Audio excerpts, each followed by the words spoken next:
हरण के समय भगवान श्री कृष्ण ने द्रौपदी के पुकारने की प्रतीक्षा क्यों की? महाभारत में द्यूत क्रीड़ा के समय युधिष्ठिर ने द्रौपदी को दांव पर लगा दिया और दुर्योधन की ओर से मामा शकुनी ने द्रौपदी को जीत लिया।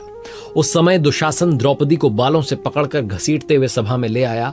जब वहां द्रौपदी का अपमान हो रहा था तब पितामह भीष्म, द्रोणाचार्य और विदुर जैसे न्यायकर्ता और महान लोग भी बैठे थे, लेकिन वहां मौजूद सभी बड़े दिग्गज मुंह झुकाए बैठे रह गए। द्रौपदी को घसीट कर लाया जा रहा था, तब तक भी द्रौपदी को यह भान नहीं था कि मेरा चीर हरण होने वाला है। जब दुशासन से भरी सभा में द्रौपदी की साड़ी उतारने के लिए कहा गया, तब द्रौपदी को इस बात का एहसास हुआ कि संकट बड़ा है। उस समय उन्होंने अपने सबसे प्रिय सखा भगवान श्री कृष्ण का नाम पुकारा, हरि हरि अभयम कृष्णा अभयम। उद्धव गीता या उद्धव भागवत में भगवान श्री कृष्ण के सखा उद्धव उनसे संबंध में कई सारे प्रश्न करते हैं। उद्धव कहते हैं, हे कृष्ण, आप पांडवों के आत्मीय प्रिय मित्र थे। आपाद बांधव के रूप में उन्होंने सदा आप पर पूरा भरोसा किया। कृष्ण, आप महान ज्ञानी हैं, आप भूत वर्तमान व भविष्य के ज्ञाता हैं, किंतु आपने सच्चे मित्र की जो परिभाषा दी है, क्या आपको नहीं लगता कि आपने उस परिभाषा के अनुसार कार्य नहीं किया? आपने धर्मराज युधिष्ठिर को द्यूत जुआ खेलने से रोका क्यों नहीं? चलो ठीक है कि आपने उन्हें नहीं रोका, लेकिन आपने भाग्य को भी धर्मराज के पक्ष में नहीं मोड़ा। आप चाहते तो युधिष्ठिर जीत सकते थे, आप कम से कम उन्हें धन, राज्य और यहां तक कि खुद को हारने के बाद तो रोक सकते थे। उसके बाद जब उन्होंने अपने भाइयों को दांव पर लगाना शुरू किया, तब तो आप सभा कक्ष में पहुंच सकते थे, आपने वो भी नहीं किया।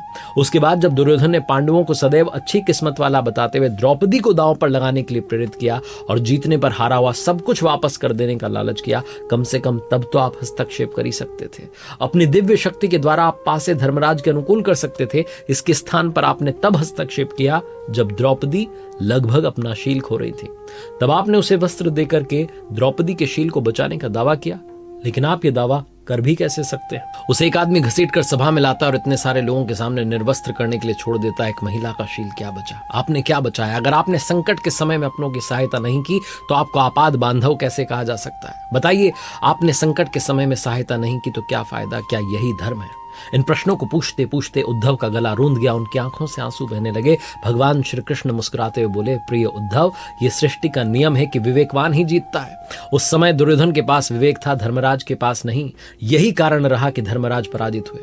उद्धव को हैरान परेशान देखकर भगवान बोले, दुर्योधन के पास जुआ खेलने के लिए पैसा और धन तो बहुत था, लेकिन उसे पासों का खेल खेलना नहीं आता था, इसलिए उसने अपने मामा शकुनी का द्यूत क्रीड़ा के लिए उपयोग किया। यही विवेक है। धर्मराज भी इसी प्रकार सोच सकते थे और अपने चचेरे भाई से पेशकश कर सकते थे कि उनकी तरफ से मैं खेलूंगा। जरा विचार करो कि अगर शकुनी और मैं खेलते तो कौन जीतता? पासे के अंक उसके अनुसार आते हैं, मेरे अनुसार। चलो इस बात को जाने दो, उन्होंने मुझे खेल में शामिल नहीं किया, इस बात के लिए उन्हें क्षमा किया जा सकता है, लेकिन उन्होंने विवेक शून्यता से एक और बड़ी गलती की, और ये कि उन्होंने मुझसे प्रार्थना की कि मैं तब तक सभा कक्ष में ना आऊं जब तक कि मुझे बुलाया ना जाए, क्योंकि अपने दुर्भाग्य से खेल मुझसे छुपकर खेलना चाहते थे। वो नहीं चाहते थे मुझे मालूम पड़े कि वो जुआ खेल रहे हैं।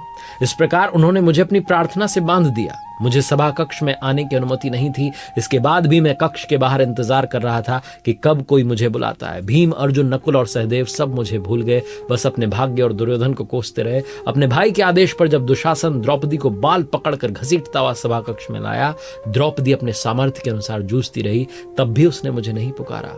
उसकी बुद्धि तब जागृत हुई जब दुशासन ने उसे निर्वस्त्र करना प्रारंभ किया।